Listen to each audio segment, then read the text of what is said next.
Voilà. Bonjour à tous et bienvenue dans la deuxième partie de cette conférence donnée à Hérémence le 29 février 2020. Donc on a déjà vu un panorama de la situation médicale du Valais au XVIIIe siècle et maintenant on va s'intéresser plus particulièrement aux guérisseurs, aux mages d'Hérémence.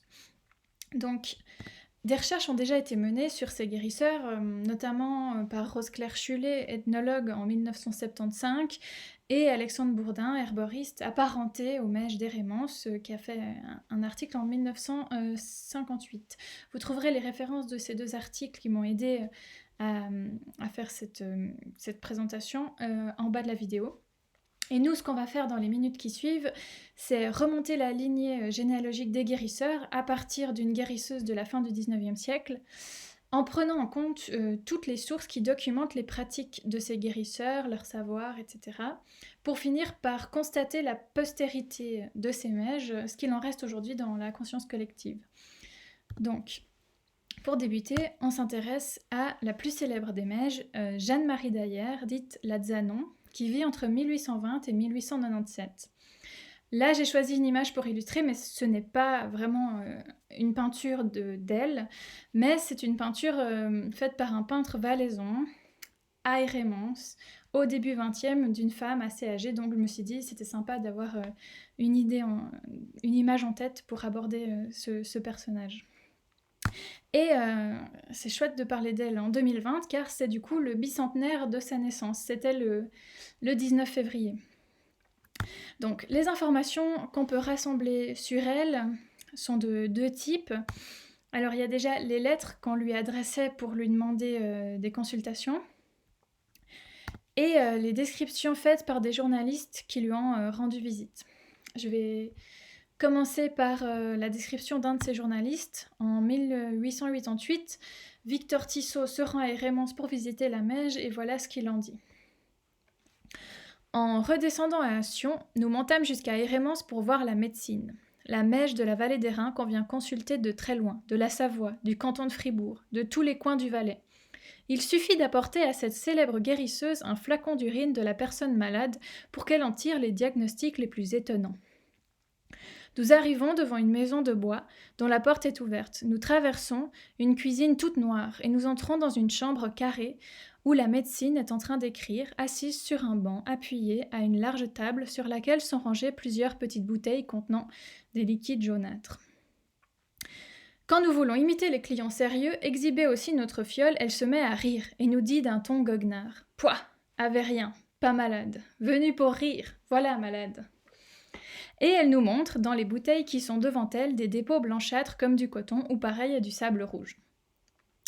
Voyant qu'il ne m'était pas possible de lui arracher une ordonnance pour moi, on assure que dans ces ordonnances, il y a des mélanges de sang de serpent et de grenouilles coupées en deux, et que c'est un grave pharmacien de Sion qui prépare très sérieusement ses potions de sorcière. J'essayais de la faire causer, mais la vieille était sur ses gardes. On eût dit qu'elle flairait le journaliste. Elle me dit cependant qu'elle avait commencé à exercer la médecine à l'âge de 16 ans. Je lui demandai « Comment avez-vous appris ?»« Dans les livres de mon aïeul. »« Oh, vous seriez bien gentil de me les montrer. »« Ah ça non, ils sont enfermés là. Montre à personne. » Son aïeul d'Allemagne, fait prisonnier par les Turcs qui mangeaient leurs captifs, avait pu s'échapper de sa prison, mais complètement nu, car on l'avait dépouillé de tous ses vêtements. Il se sauva en Valais et vint à Hérémence exercer le métier de forgeron. En se sauvant, il avait pu cependant apporter un livre, et c'est en étudiant ce livre qu'il devint un grand magicien. Elle ajouta « Mes parents laissaient du bien, moi demandais 1 franc la visite. » À la fin, en échange de cette modique somme, elle me donna cependant 2 recettes et me dit « Si mort du serpent, il faut vite appliquer chair de poule coupée par tranches.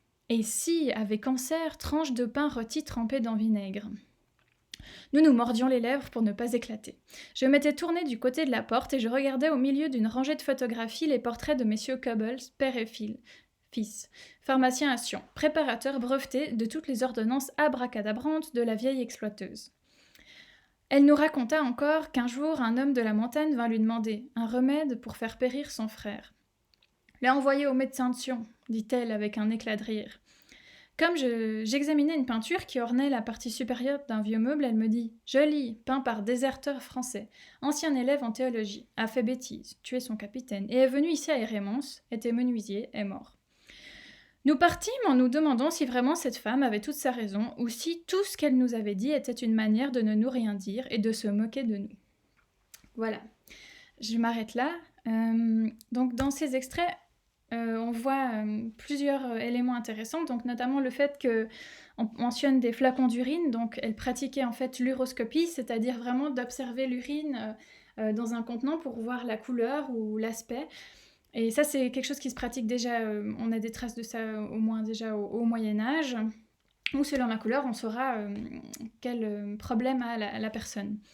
On voit aussi que c'est les pharmaciens de Sion qui préparent ces remèdes, c'est pas elle-même qui va le faire.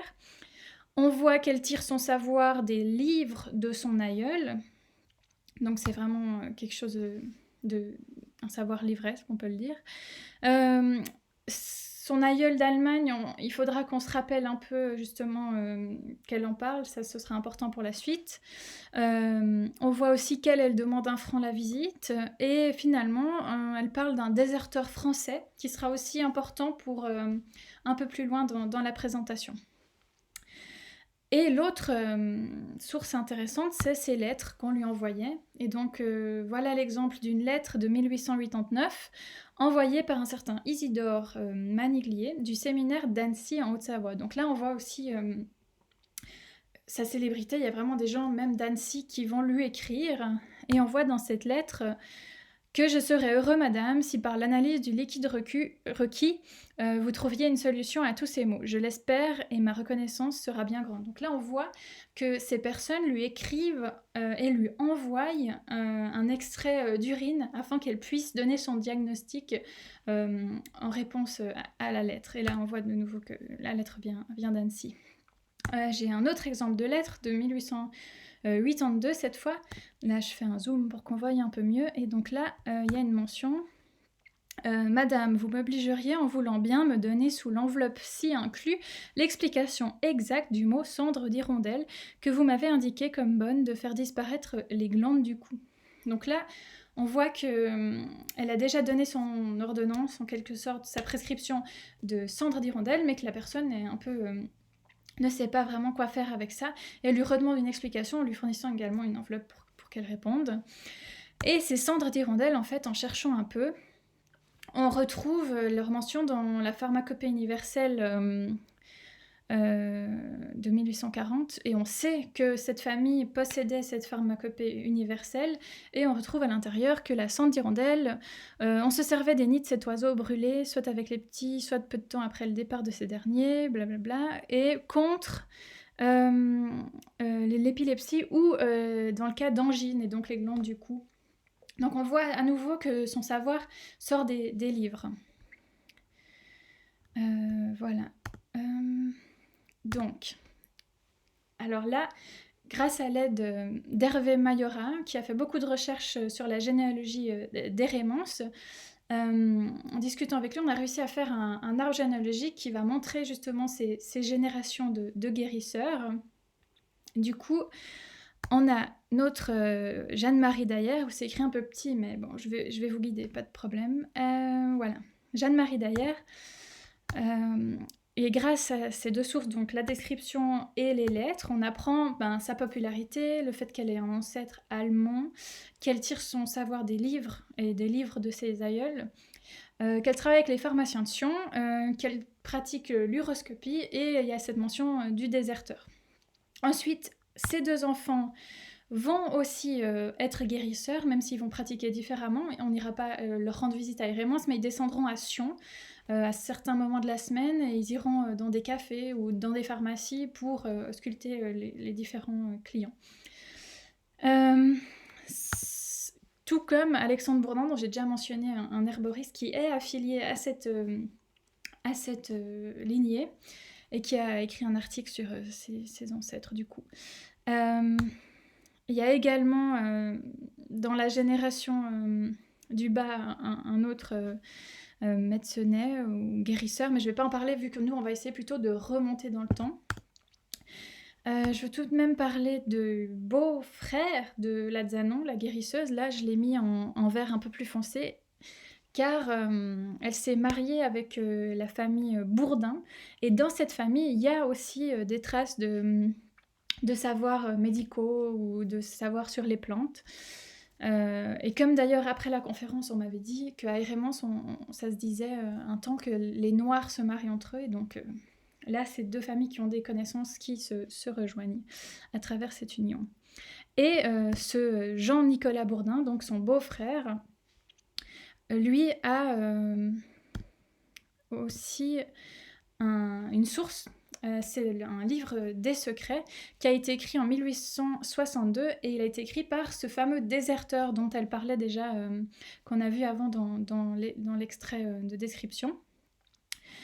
Et donc c'est un livre des secrets, et ce déserteur aurait vraisemblablement juste soit mis au propre, soit écrit les recettes orales de la famille. Elles sont magnifiquement recopié dans cet ouvrage. Là, j'ai mis ma main pour qu'on voie la grandeur et le fait que c'est un objet qui était destiné à être transporté, qu'on pouvait avoir sur soi. Il y a un lacet pour le fermer. Et du coup, là-dedans, on trouve divers remèdes pour arrêter le sang, pour vaincre et adresser les bêtes sauvages. Des secrets pour faire porter de l'argent, pour arrêter les voleurs sur place. Les guérisseurs d'Hérémence étaient très connus pour ça. Arrêter les voleurs sur place, c'est quelque chose qui revient souvent. Pour sortir du vin d'un arbre, pour faire suivre un mouton partout où on va, ou pour faciliter l'accouchement des femmes, et encore bien d'autres. On va s'arrêter sur une pour se rendre compte de l'importance de la religion. Comme on a vu dans la vidéo précédente, la première partie de cette conférence, la religion est vraiment très très importante. On ne peut pas inextriquer religion et médecine, et là on va le voir. Donc ce secret pour arrêter le sang. Donc pour arrêter le sang qui coule d'une blessure, soit en se coupant, soit par d'autres accidents, vous direz le nom de la personne et dites « Le sang qui coule de cette plaie doit s'arrêter comme le fleuve du Jourdain s'est arrêté quand notre Seigneur Jésus-Christ et Saint Jean se sont baptisés dans le fleuve. Après avoir dit cela, vous ferez 3 fois le signe de croix sur l'endroit où existe le mal, au nom du Père, du Fils et du Saint-Esprit. Et dites « Je mets ma confiance à la très sainte Trinité, le Père et le Fils et le Saint-Esprit. » Donc là, on voit vraiment, il y a toutes sortes de secrets de la sorte dans cet ouvrage. Et donc, on voit sur cet autre personnage un nouveau type de source qui va nous renseigner aussi sur tous ses ascendants, vu que c'est sûrement des traditions orales qui ont été à ce moment-là, en 1862, mises sur papier au propre. Donc, on va poursuivre notre ascension avec Jean-Nicolas Dayer, rabilleur, qui était du coup le père de Lazzano, avec plusieurs documents. Lui, il nous donne vraiment pas mal de documents intéressants. Et le premier, bon, tous ces documents, bien sûr, le livre des secrets et ceux que je vais montrer là, se trouvent aux archives cantonales du Valais. Là, on voit un livre, le Havel 456. Donc, je lis la première page. Le présent livre appartient à Jean-Nicolas Dayer, reblieur public à Hérémence, fait avenir 1814, pour découper les plus nécessaires du grand livre pour guérir les fractures du corps humain et jointures, luxations, à médecine intérieure et chirurgie généralement, à toute plaie et en toutes sortes. Donc là, on voit déjà en 1812, il commence son livre et en fait, il dit qu'il découpe les plus nécessaires du grand livre. Donc on se rend compte qu'en fait, il prend un livre vierge pour recopier des passages d'un grand livre. Et donc, on voit là, par exemple, c'est un autre passage. Il y a 6 volumes, en fait. Lui, il y a 6 volumes qui nous livrent, et dans ces divers volumes, on va regarder. Il y a notamment, il recopie des extraits, là, des tables pour les propriétés des simples, ou alors contre les fièvres, contre des plaies, des ulcères, ou alors un grand chapitre aussi pour soigner les poisons, les venins. Et là, on a un chapitre pour notamment embellir les corps, où on a un remède pour dérider la peau du visage, ou un autre encore pour ôter les taches du visage. Donc, il sélectionne des petits bouts et il recopie. Et on voit d'ailleurs par son écriture que c'est pas quelque chose d'habituel pour lui, l'écriture et l'orthographe notamment. Il y a aussi un autre volume d'autant plus intéressant où il fait des dessins vraiment des plantes. Et là, on voit d'où il a recopié. En cherchant le commentaire sur Dioscoride de Matthiolus, c'est aussi celui-là dont il tire les remèdes. J'ai pu trouver la page qui correspondait à ces plantes. Et donc on voit, par un jeu de comparaison, comment l'original des dessins et ses recopies, on peut les comparer. Donc là, je me suis amusée pour les 4. Et donc, en fait, dans le livre, toutes ces plantes, les 4 ou 5 plantes qu'on trouve sur ces 2 pages, sont sur 7 ou 8 pages. Et donc, on voit qu'il sélectionne vraiment ce qui l'intéresse et qu'il recopie uniquement ce dont il a besoin pour sa pratique. Après, il y a encore un autre document qui nous laisse, un autre volume, qui est différent de ceux où il recopie des passages d'un grand livre. Là, c'est les notices sur les remèdes et soins administrés à ses clients. Et donc, on a une trace entre 1801 et 1838 de tous les soins, ou encore, en tout cas, d'une partie des soins qu'il donne. On voit notamment, j'en ai transcrit une partie, donc Antoine Sire de Prolan, le président, 2 emplâtres pour sa femme le 8 août 1824. Ou alors Charles-Antoine du lieu de Chamozon, redevable de 52 bahts pour le voyage et opération. Ou encore Néanvégona, Gabriel Saramola pour 2 fioles de vin composé en Grenade et redevable de 10 bahts le 2 août 1824. Donc, grâce à ces 2 pages, mais bon, il y en a plein d'autres, et c'est une étude vraiment à faire et que je compte faire dans mes recherches plus approfondies, on voit qu'il donne des emplâtres. On voit également qu'il va voyager, donc aller à la rencontre des clients et leur faire des opérations, et également qu'il compose lui-même des remèdes, donc des fioles de vin. Donc, on voit qu'il est assez polyvalent, contrairement à sa descendante, sa fille, la Zanon. Lui, il va bouger et il va aussi composer ses propres remèdes. Donc voilà. Sur lui, donc, grâce aux 2 sortes, je peux dire, de documents, on a appris d'où vient son savoir, la référence, en pouvant pointer ce livre des commentaires de Dioscoride, sa pratique, le fait qu'il voyage, on a le nom de ses clients, où ils habitent, donc on pourrait faire un réseau, et on a également le prix de ses prestations. Donc ça, c'est toutes des choses encore à approfondir. Mais on sait qu'en tout cas, on a ces informations. Après, si on essaye de remonter un cran supérieur encore à son père, alors Jean-Melchior d'Ayer, là, ça devient un peu plus complexe, mais on arrive quand même à trouver une trace de ce Jean d'Ayer rabelieur dans le recensement de la population en 1802. Et donc, on peut en tout cas dire qu'il était également rabelieur, rabilleur, rebouteux, donc guérisseur. Voilà. Et si on essaye de remonter encore, c'est là que ça bloque un peu.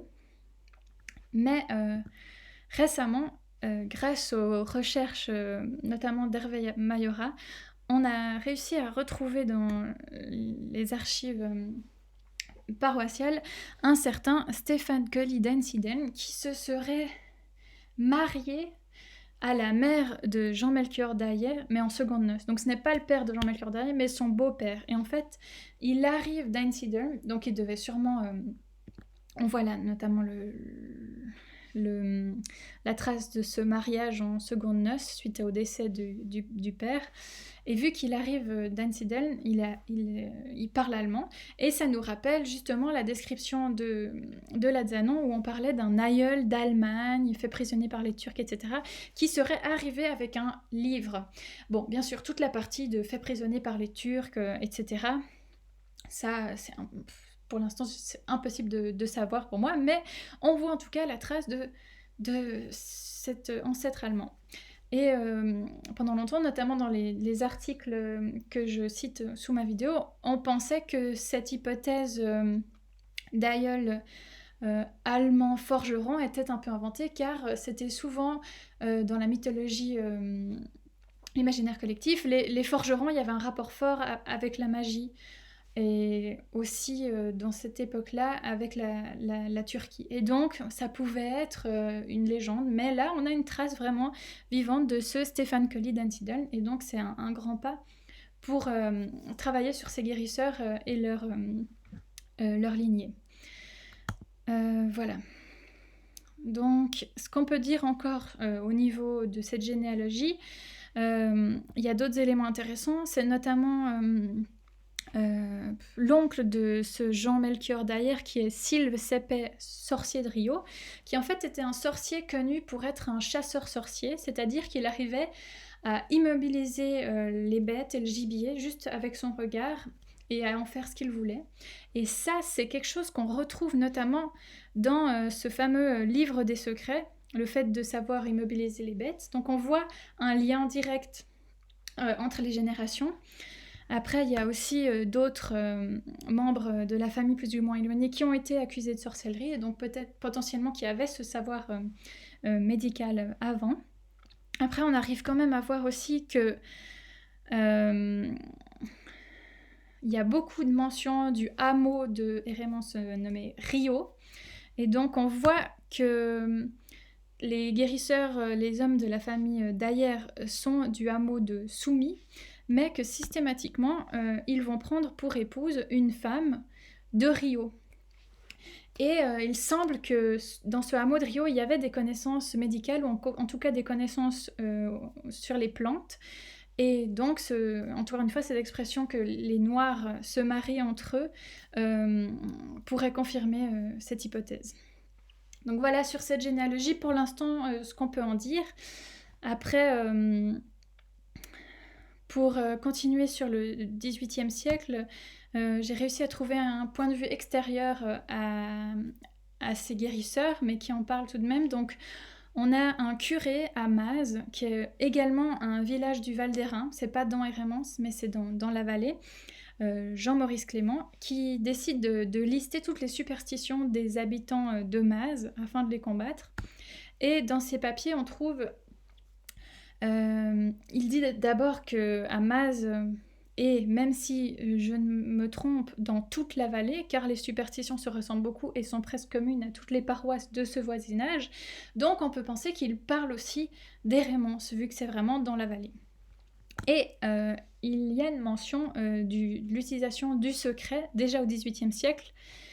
Je vais juste la lire avant d'en parler. Donc, d'autres ont le criminel secret d'arrêter le sang d'une plaie ou autre hémorragie considérable sans aucune application, et quand même il serait à la distance d'1 heure ou davantage, et avec certaines paroles, et je ne sais quelle autre action, moyennant qu'il sache le nom de la dite personne affligée, où trouvera-t-on une superstition plus manifeste? Donc, lui, il combat les superstitions, mais pour notre plus grand bonheur, il les liste, et donc on a accès à ces coutumes et ces traditions. Et là, on voit qu'il parle de ce secret pour couper le sang, celui qu'on retrouve notamment dans le livre des secrets. Donc déjà, au XVIIIe siècle, il y aurait mention de cette pratique. Donc voilà pour l'instant ce qu'on peut dire. Après, on va s'intéresser à la postérité, comme je l'ai dit avant. Bon, avant, on peut encore parler d'un autre guérisseur qui ne fait pas partie de la lignée des Daillère-Bourdin. C'est Michel Gaspard Bournisson, qui lui a une grande postérité car il fait partie de la fameuse histoire de Marie-Thérèse Seppet et les 3 derniers condamnés à mort, histoire qui a notamment été romancée par Corinne Abille dans Théoda et Narcisse Prat dans Elle s'appelait Marie-Thérèse Seppet. Dans l'histoire, mais qui en fait est une histoire vraie des 3 derniers condamnés à mort du Valais, Marie-Thérèse et son amant sont accusés d'avoir voulu empoisonner la femme de ce dernier grâce au service d'un guérisseur d'Hérémence, Michel Bournisson, qui fournit diverses potions à base d'eau de pavot, de verre de gris, et il est aussi question de Bournisson qui, dans cette histoire, procure une recette intitulée « Application pour faire fondre l'enfant dans le ventre de sa mère pour un avortement ». Donc, à Hérémence, il y a vraiment cette tradition de guérisseur, et on le retrouve notamment dans des fictions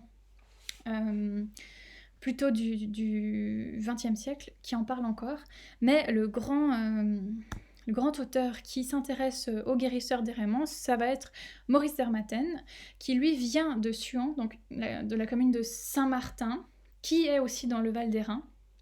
Il y a d'abord L'homme aux herbes en 1983 et ensuite Raconter maman en 1990. Donc, dans L'homme aux herbes, il parle de Kola, qui serait le guérisseur d'un village. Il aurait hérité son don de son père, appris les vertus thérapeutiques des plantes et soigné pendant des années toute la communauté de son village. Mais après, il y a une concurrence avec la médecine officielle et la caisse maladie en pleine. Et là, il perd sa clientèle. Et c'est vraiment l'histoire de ce guérisseur qui n'a plus de raison vraiment de vivre. À la fin, on ne l'utilise plus. Et dans Raconter maman, c'est un petit conte qui s'appelle Le sorcier d'Hérémence. Et on a la chance d'avoir dans ce livre une collaboration entre Zermatten et le peintre valaisan Minge, qui va illustrer, comme il voit, ces guérisseurs d'Hérémence. Donc là, Le sorcier d'Hérémence, on parle de Colazette, qui serait en fait le fils de Kola, qu'on vient de voir dans L'homme aux herbes. Il était le fils du guérisseur Kola, ses prétendus miracles venaient des plantes, il possédait, dit-on, un grand livre où les fleurs étaient reproduites en images colorées, les racines, les tiges, les feuilles, les fleurs, depuis le fond des temps, guérissaient les hommes et les bêtes. Il suffisait de connaître les recettes des anciens. Colazette se contentait de distiller, de faire macérer, de coller des emplâtres sur des membres cassés. La nature s'occupait du reste. Et là, on a dans ce petit conte également la mention des voleurs arrêtés sur place. On a des guérisons de femmes stériles, des dents arrachées sans douleur, de nouveau des clients qui viennent d'ailleurs.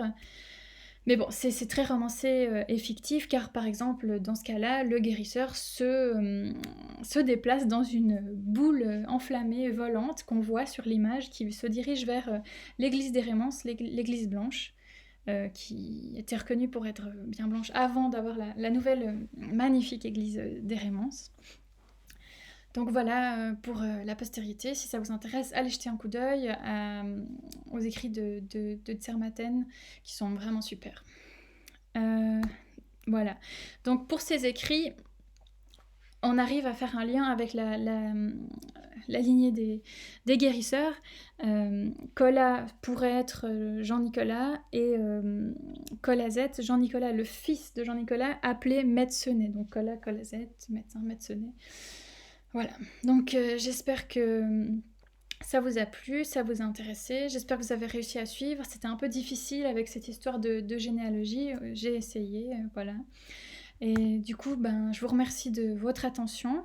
Si vous avez des questions ou des commentaires, n'hésitez vraiment pas à les mettre au-dessus de la vidéo ou à me contacter. Je suis preneuse de tout ce que vous voulez me dire, vu que je suis vraiment au début de ces recherches. Voilà, merci.